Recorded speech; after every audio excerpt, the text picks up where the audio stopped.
വേണമെങ്കിൽ ഒരു മിനിറ്റ് കൊണ്ട് നമുക്ക് ഇത് ഇമ്പോർട്ടന്റ് ക്വസ്റ്റ്യൻ നോക്കി പോകാം. വളരെ ഇമ്പോർട്ടന്റ് ആയിട്ടുള്ള ഡയഗ്രാം ആണ് ഇവിടെ തന്നിട്ടുള്ളത്. ABC ഉണ്ട്.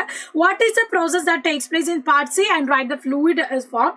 How does difference in diameter of blood vessel A and B help in this process ആണ്. ഇപ്പൊ ABC കണ്ടെത്തണം. C എന്ന ഭാഗത്ത് നടക്കുന്ന പ്രക്രിയ ഏതാണ്, അതിന്റെ ഫലമായി ഉണ്ടാകുന്ന ദ്രാവകത്തിന്റെ പേരും നമുക്ക് എഴുതണം. അപ്പൊ ഇവിടെ നടക്കുന്ന പ്രക്രിയ എന്ന് പറയുന്നത് അൾട്രാ ഫിൽട്രേഷൻ ആണ്. ഉണ്ടാവുന്ന ഫ്ലൂയിഡ് എന്ന് പറയുന്നത് നമ്മുടെ ഗ്ലോമെറുലാർ ഫിൽട്രേറ്റ് ആണ്. നമ്മൾ പറയും ഗ്ലോമെറുലർ ഫിൽട്രേറ്റ്. അടുത്ത ചോദ്യം, AB എന്നീ രക്തക്കുഴലിലുള്ള വ്യാസ വ്യത്യാസം ഈ പ്രക്രിയ എങ്ങനെ സഹായിക്കുന്നു എന്നുള്ളതാണ് അല്ലെ. A എന്ന് പറഞ്ഞാൽ നമ്മുടെ അഫറന്റ് വെസലാണ്, B എന്ന് പറയുന്നത് ഇഫറന്റ് വെസലാണ്.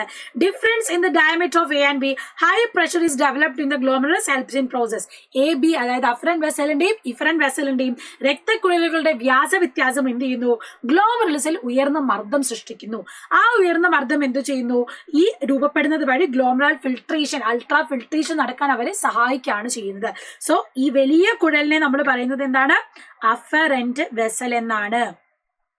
ആൻഡ് B എന്ന് പറയുന്നത് ഇഫറന്റ് വെസൽ എന്നുമാണ്. അപ്പൊ അത് മാറിപ്പോകരുത്. സോ ഷോർട്ട് ക്വസ്റ്റ്യൻ ആണ്.